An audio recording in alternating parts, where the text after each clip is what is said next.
Welcome to Rethinking CSGO. My name is Quickboy. I used to play CS 1.6 a really, really long time ago. I play CSGO a lot more casually now, but I am deeply interested in the CSGO pro scene. And in my time outside of the game, I have studied complex systems theory, and I'm interested in applying some of those ideas to CSGO. And I'm Blindsight. I'm also a really big fan of the current pro scene and an amateur player, although even more amateur than Quickboy. He's much, much better than I am. I'm doing a PhD at the moment, which examines the history of military theory and also of wargaming. So, how war is modeled in games. And I play a really large number of games as well, and I have all my life. So I'm very interested in the kind of deeper fundamentals and mechanics that overlap between many games and how we can kind of have a enriched understanding of any one game by studying other games as well. So I'm kind of hoping to bring some of those perspectives to thinking about CS. In this show, we're going to be applying concepts that we're familiar with from the different places that we've just highlighted to understand, model, and analyze CS. This should be helpful for both players who are trying to develop their skills in the game, but I think also might be of interest to analysts or casters, especially because I think we still have a kind of emergent language to describe the game. And we're really interested in contributing to that language, inventing new terms and concepts to explain some of the more complex or subtle things that are taking place in CS. I think this is particularly important because most existing approaches either draw on frameworks from sports or journalism in general. They're often narrative focused or just quite descriptive, like, here's what player X did in this play and here's how it worked. But there isn't necessarily this kind of deeper, more fundamental understanding of why this is working and what it is that's kind of distinctive about CS as a game. Because although it has some things in common with sports and with other games, there's also things that are different. CS is also a war game, and war games are complex systems. So we think it's important to bring concepts from those fields to heighten our understanding of it. Finally, we want to engage with the kind of existing terms that are used in the community. There's some really good work being done by a number of different analysts. There's lots of really cool people coming up at the moment, like Stu Chu, Max Mellett, Elmer Putty, Maui Snake, doing these things. So we're very much inspired by these content producers and are hoping to kind of build on their work, refine it, extend it, and establish this kind of dialogue with the community. So yeah, we hope you enjoy the series. We're going to be examining possibility spaces and resource management in CSGO. First, let's talk about possibility spaces and what I mean by that. So a possibility space is simply everything that is possible in a certain scenario. We can break that down further. We can talk about everything that is possible, a subset of that, which is everything that is probable, and then yet a narrower field of everything that actually does end up happening. Why these concepts are important is because the way we move between the possible, the probable, and the actual really highlights what our thought processes, unconscious or conscious, might be when we're playing CS. Connected to the notion of possibilities are resources in CS. And we're really interested in having a more kind of general notion of what a resource is in CSGO. I'd like to give a shout out to Stu Chu for his excellent video on roles in CS and resource allocation. He's done a couple, one focusing specifically on SK Gaming's side with bolts and how they kind of reassigned the roles, and along with that came a new allocation of resources. And what's interesting for Stu Chu is that resources in CS weren't just about the weapons or the economy, but also, for example, about providing support. So who is, if someone's going to take a pick with an op, you might send a support player to go along with him to provide him support. And so he has a resource, not just a bunch of utility or a weapon, but he actually has another player supporting him. And I think Stu Chu hits onto something really important with this idea and that we can really expand on, which is that resources aren't just limited to money or weapons, but there are actually a number of other things as well. We can think about the individual players as resources, where you deploy them, the space of the map itself as a resource. If you have control over certain parts of the map, that's another resource you can exploit. The round time functions as a resource as well. If you are the CTs, the clock runs down, you win the round if the T's haven't killed all of you yet. So you can use that to your advantage. Similarly, the T's also can use the clock as a resource, especially once the bomb is planted. The roles switch, right? Now the CTs have to defuse the bomb within a certain time frame, and the T's can exploit that. And this is often something that's really important in clutches. Information functions as a resource. So the radar, the field of view the players have, sound, team comms, all of these things are resources that teams have to manage. And then finally, you can have resources operating at a bigger scale as well. So the number of rounds in a match functions as a resource as well. If you have a round buffer, you've won a bunch of rounds, there's some different things you can do in your playstyle to take advantage of that as well. So we want to consider all of these things as resources. Okay, next thing I'm going to talk about is how resource management relates to the space of possibilities. Now that we have an idea of a possibility space and what types of resources there are in CSGO, we need to think about why you need to manage resources carefully in this game. Number one, resources are always finite, i.e. you don't have an infinite amount of time, you don't have an infinite number of players to use, etc. That should be really clear. And of course, in the game, you're subject to many different pressures and many different selection functions that determine, who succeeds and who fails. Given finite resources and those pressures, you need to think about what is possible and what is probable.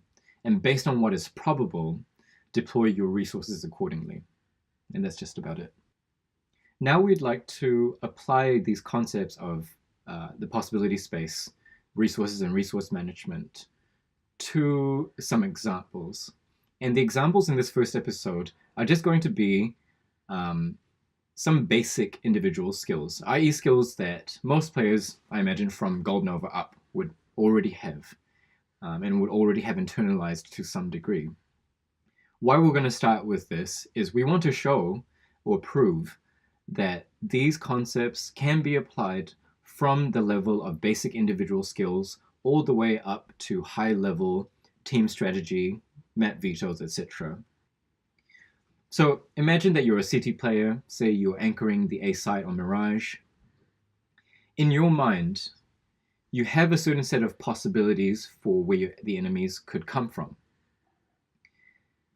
At the same time, you only are an individual player, you have one crosshair, there's one place you could look, there's one place you could stand, and therefore you need to make a decision about where you want to do, where you want to look and stand. Having played CS for a while, you will have internalized some set of probable approaches from the enemy. You will have a smaller set of possibilities that you know to be likelier than others, and you're going to pivot yourself towards those possibilities, what we've called the probable. So what QuickBoy has just outlined here is that crosshair placement, this basic mechanical skill, itself functions as a form of resource management because you can't be looking everywhere at the same time. You have to narrow it down to a more specific set of spaces on the screen. And so that's where the idea of the possibility space returns, right? Where it is that you decide to position your field of view, and then if we think about the team, where the 5 players on the team collectively are positioning their FOV, their crosshair.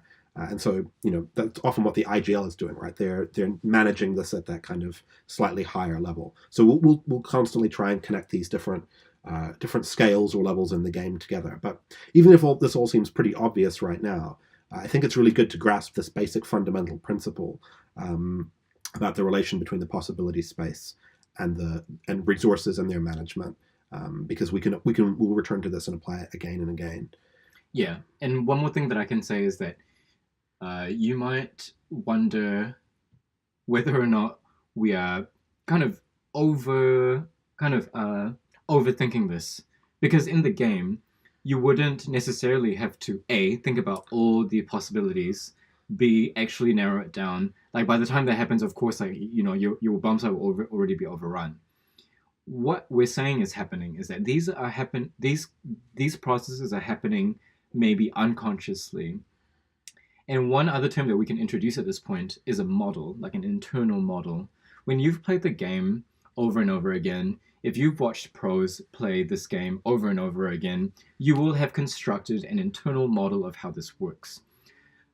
A model basically shortcuts what we're describing, shortcuts the decision-making process for you so that you don't, every time you go into the A site as a CT on Mirage, you don't have to think through this over and over again. It's been done for you. There's something internal to you that allows you to make these decisions very, very quickly. Yeah, so just one obvious example on the A site is when you get there as a CT, you know it is impossible that there's a T in Sandwich. That's not somewhere you have to look or check. The T's don't have enough time to get there, but there could be an op just coming up a ramp. And so that's something you have to be mindful of. Say, if you're trying to cross towards connector, it is possible actually that you can get picked if they get a good spawn and they've got an op, right? The next example that we want to touch on, just very briefly again, is what you need to do if you're the first person onto the site as a terrorist, or what they call an entry player, or what we like to call a contact player. When you are the first person onto a site, you are confronted again with many, many possible places where the CTs could be hiding. I would say that what you need to do often as an entry player is you need to have a good entry route. And Sean Garris actually has a really, really good video on entry fragging that we'll link to in the bottom, and probably there will be a link up top as well. One of Sean Garris' main points is that having an entry route allows you to block off certain possibilities. Again, if you're the first player on to, say, the A site in Mirage, you may immediately just run under belt to clear it and then look down towards CT. You wouldn't necessarily want to come up, jiggle peek, check sandwich, jiggle peek, check balcony, check firebox. The reason is that, again, you're under a lot of time pressure. You want to be making space for your teammates, and I think most generally and simply put, there are too many possibilities for you to check yourself. So again, knowing what's probable within that space of what is possible allows you to optimize your route onto and through the site in order for you not to be overwhelmed, basically. And you can always, of course, rely on the second person in, second, third person to check the spots that you haven't checked. The other, I think, example in CS where the kind of tension between possibility spaces and resource management really gets highlighted for me is in the clutch. Because this is the moment where players have to make very difficult decisions about what parts of the possibility space they're going to sacrifice, right? You can't cover every single angle on the site if you're holding it, or if you're the CTs and you're rushing in. So and in that it's actually very similar to the entry. Look, just to give a very simple example, because again, I think maybe we want to reinforce that these are not going to be how-to videos. These are not videos where we teach you how to do entry or teach you how to do clutch. There are lots of existing videos that already cover these topics really well. Again, we just want to supplement in a way those videos with new concepts. And you go and watch Sean Garris talk about entry, it might give you a deeper understanding of why he is suggesting certain things to you. In the clutch scenario, just as a really quick example, if you're the CT and you're the last CT alive, say it's a one-on-one against another, it's a one-on-one, the bomb's been planted. Why is it so often suggested that you simply go and tap defuse on the bomb right away? The key here is that as the last player alive, against another single player, again, there's so many possibilities for you to run through and check. If you're going onto a bomb site, you simply don't have the time to walk and carefully check every single possible position that the terrorist player could be in. Tapping defuse on the bomb is a way of trying to force the terrorist player out, because once you have that information, you will know much better, at least, how to try to approach getting rid of them or smoking the bomb off in like an appropriate angle so that you can try and get the defuse in. And again, similar to the entry scenario, the risk often is that you are going to be overwhelmed by the number of possibilities, and the main things counting against you, I would say, is time and space. All right, so I think that covers the main things we wanted to touch on in this video. Hopefully you guys now have a sense of these concepts and how they work. This is very much not the whole picture, though. We really want to use this as the starting point to develop our bigger kind of almost like a universal theory of CS or something. I mean, we are being a little bit ambitious here, but we're pretty big nerds, so it's kind of like quite a lot of fun for us to think about this. Some topics we want to go through in future are thinking about information and intelligence, and here there's a bunch of concepts from especially the history of military theory that we can usefully bring to bear. We want to think about map control, breaking the map into different segments, the difference between strategy and tactics. Again, this is where military theory can be helpful, although we have a particular take on this that I think you might not even find, if you're like some kind of war nerd. We want to think a bit about map vetoes. I think another one we might want to look into is kind of the difference between roles and functions, because there's often a lot of argument in the community about, oh, is this player playing this role or this role? Is Cold Zero a support, something like that? And I think we have like a take on this that that maybe touches on some things that different people have said, but maybe not in a kind of really like formalized way. I think we've got a good position we might want to add to that conversation. All right, I think that pretty much wraps it up for today. That pretty much wraps it up. Again, we'll definitely be returning to these concepts of possibility space and resource management over and over again. And yeah, I hope you enjoyed the video. May the angles be ever in your favor.